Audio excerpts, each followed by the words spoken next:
Hello' everyone, নমস্কাৰ। আশা কৰোঁ ভিডিঅ'টো চাই ভাল পাব। যিহেতু মই এক্সেছ বাৰ ছেশ্যনটো সকলোৱে জানেই আৰু বহুত বেছিকৈ নকওঁ এক্সেছ বাৰৰ কথা, যিহেতু এতিয়া বহুত প্ৰচলিত হৈ আছে আৰু বহুত ভাল এটা থেৰাপি হয়। এক্সেছ বাৰ ছেশ্যন দিবলৈ গৈ আছিলোঁ আমি খুমটাই বাগানৰ মাজেদি। দেখিছেনে ইমান ধুনীয়া প্ৰাকৃতিক পৰিৱেশ, লগতে এয়া আমাৰ আইসকলে বাগানলৈ গৈ আছে পাত ছিঙিবলৈ। কিন্তু পৰিৱেশটো ক'ব লাগিব দেই, বহুত সুন্দৰ, মানে কৈছোঁ নহয় ভাষাহীন, বুজাব নোৱাৰোঁ। কাৰণ আমাৰ ভাগিনটোৱে আকৌ ভিডিঅ'টো অকণমান ৰাখি থ'লে, যিহেতু মোৰ লগ হিচাপে সিও এতিয়া ডাঙৰ হৈছে, ডাঙৰ বাইদেউৰ ল'ৰা, মোৰ সাহস সি, মানে মোৰ লগতে সি যায় ক'বালৈ গ'লে।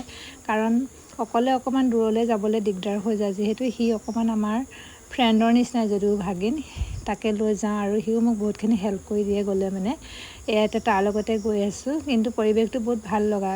গৈ মানে তেওঁলোকৰ ঘৰ ওলামগৈ, তাৰ আগতে এইখিনি দেখাই লৈছোঁ। কাৰণ কেতিয়াবা প্ৰাকৃতিক পৰিৱেশখিনি কি হয়, আমাক বহুত প্ৰয়োজন হয়, নহয়নে? সেইকাৰণে বহুত বেছি ভালো লাগে। তাৰ মাজে মাজে যদি এনেকুৱা কিছুমান পৰিৱেশ পাওঁ আৰু তাতকৈ কি লাগে, নহয় জানো? ঠিক তেনেদৰে আমি তেওঁলোকৰ ঘৰ গৈ পালোঁগৈ, কিন্তু ঘৰখন মানে আজি নেদেখালোঁ, বাহিৰটোহে দেখালোঁ আপোনালোকক।